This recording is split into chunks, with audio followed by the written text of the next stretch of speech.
যমরাজের পুনর্জন্ম। বহুকাল আগের কথা। এক ঘন অরণ্যের গভীরে ছিল ঋষি মান্ডব্যের আশ্রম। মান্ডব্য ছিলেন সেই সময়ের শ্রেষ্ঠ তপনিষ্ঠ ঋষিদের একজন। তার চরিত্র ছিল স্ফটিকের মতো নির্মল এবং তার তপবল ছিল অসীম।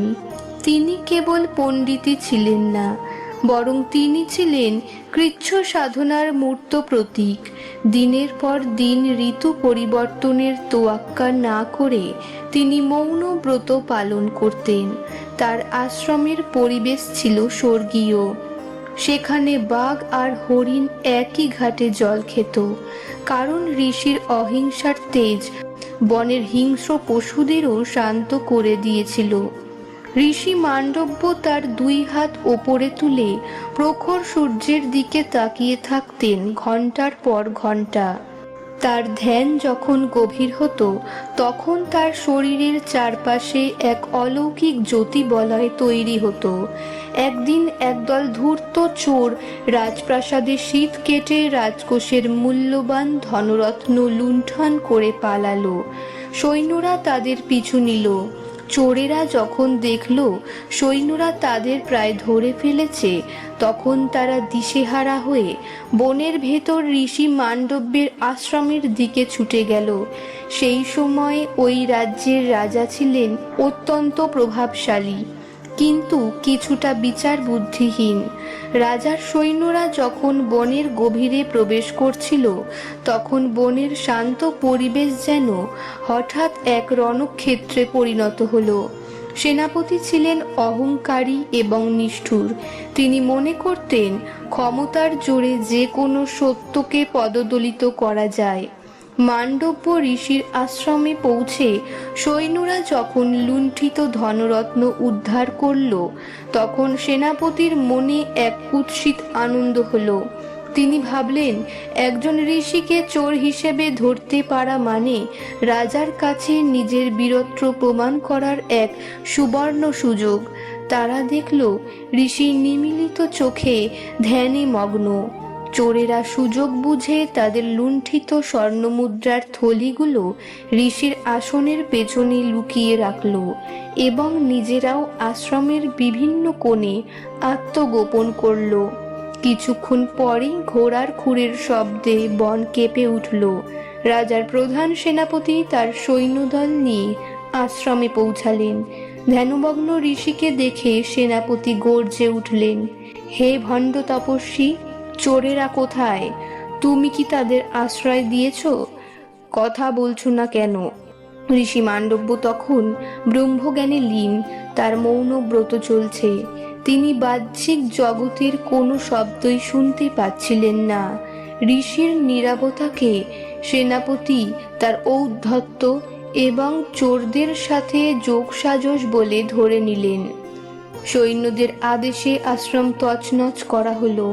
উদ্ধার হলো রাজকোষের মোহর এবং ধরা পড়ল লুকিয়ে থাকা চোরেরা।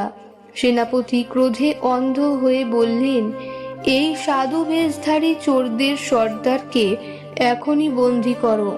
মহারাজকে গিয়ে বলবো, আমরা শুধু ধনরত্ন নয়, তাদের মূল পাণ্ডাকেও ধরে এনেছি। সৈন্যরা অসহায় নিরপরাধ ঋষিকে শিকল দিয়ে বেঁধে হিচড়ে নিয়ে চলল রাজদরবারে। রাজদরবারে যখন ঋষিকে আনা হলো, ঋষি তখনও তার অন্তরের শান্ত ভাব হারাননি। রাজা কোনো প্রশ্ন না করেই সেনাপতির কথায় বিশ্বাস করে আদেশ দিলেন, এই ধূর্ত চোরকে এমন শাস্তি দাও যা দেখে রাজ্যের অন্য চোরদের বুক কেঁপে ওঠে। একে এখনই লৌহ শুলে চড়ানো হোক। তৎকালীন সময়ে শুলে চড়ানো ছিল মৃত্যুদণ্ডের সবচেয়ে ভয়াবহ রূপ। একটি লম্বা, তীক্ষ্ণ এবং পিচ্ছিল লৌহদণ্ড অপরাধীর শরীরের নিচের দিক থেকে প্রবেশ করিয়ে ওপর পর্যন্ত বিদ্ধ করে দেওয়া হতো। সৈন্যরা ঋষি মান্ডব্যকে বনের একটি বড় গাছের পাশে নিয়ে গিয়ে শুলে চড়ালো। কিন্তু এখানেই এক অবিশ্বাস্য অলৌকিক ঘটনা ঘটল। শূল ঋষির শরীর ভেদ করে বেরিয়ে গেল ঠিকই, কিন্তু তার প্রাণ গেল না। ঋষি তার অসীম যোগবলের মাধ্যমে প্রাণের বায়ুকে মস্তকে স্থির করলেন। যন্ত্রণার পরিবর্তে তার মুখে এক স্বর্গীয় আভা ফুটে উঠল। দিনের পর দিন চলে গেল। ঋষি শূলে বিদ্ধ অবস্থাতেই শান্তভাবে জপ করতে লাগলেন। বনের পশুরা তাকে ঘিরে দাঁড়িয়ে রইল। আকাশ থেকে দেবতারা পুষ্প বৃষ্টি করলেন। খবর পৌঁছালো রাজার কানে। রাজা ছুটে এলেন এবং নিজের ভুল বুঝতে পেরে ঋষির পায়ে পড়ে কাঁদতে লাগলেন। ঋষি তাকে ক্ষমা করলেন ঠিকই, কিন্তু যখন শূলটি শরীর থেকে বের করার চেষ্টা করা হলো, তখন তার 1 ইঞ্চি পরিমাণ ভাঙা অংশ ঋষির শরীরের ভেতরেই রয়ে গেল। ঋষি সেই কষ্ট নিয়েই সারা জীবন কাটালেন এবং তার নাম হলো অনিমান্ডব্য।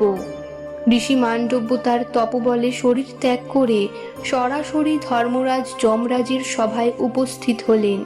যমরাজ তখন তার সিংহাসনে বসে জীবের বিচার করছেন। ঋষি ক্রোধে ফেটে পড়ে বললেন, হে ধর্মরাজ, আপনি ন্যায়ের দেবতা হয়ে আমার সাথে এই অন্যায় কেন করলেন? আমি সারা জীবন কোনো প্রাণীকে কষ্ট দিইনি, তবে কেন আমাকে শূলে বিদ্ধ হতে হলো? যমরাজ তখন তার সহকারী চিত্রগুপ্তকে বললেন ঋষির পূর্বজন্মের খাতা পরীক্ষা করতে। চিত্রগুপ্ত অনেকক্ষণ পাতা উল্টে বললেন, মহারাজ, ঋষি মান্ডব্য যখন খুব ছোট ছিলেন, তখন একদিন তিনি খেলতে খেলতে একটি ফড়িংয়ের পেটে ঘাসের ডগা দিয়ে বিদ্ধ করেছিলেন। সেই ছোট্ট পতঙ্গটির যন্ত্রণার কারণেই এই জন্মে তাকে শূলে বিদ্ধ হতে হয়েছে।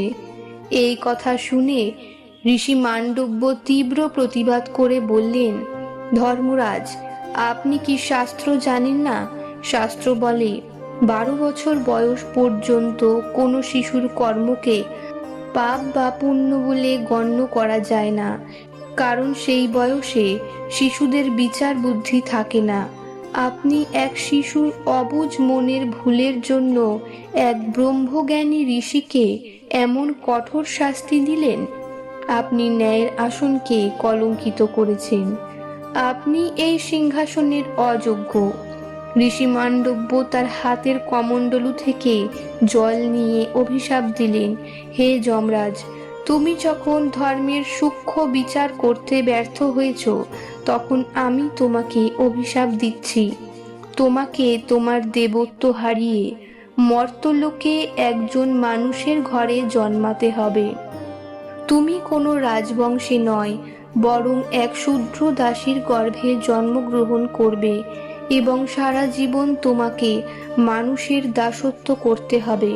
তুমি আজীবন ন্যায় কথা বললেও কেউ তোমার কথা শুনবে না।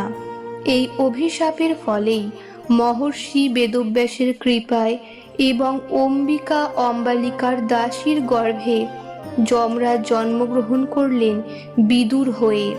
যদিও তিনি ছিলেন কুরুবংশের সবথেকে জ্ঞানী ব্যক্তি, কিন্তু দাসী পুত্র হওয়ার কারণে তিনি কোনোদিন রাজসিংহাসনে বসতে পারেননি।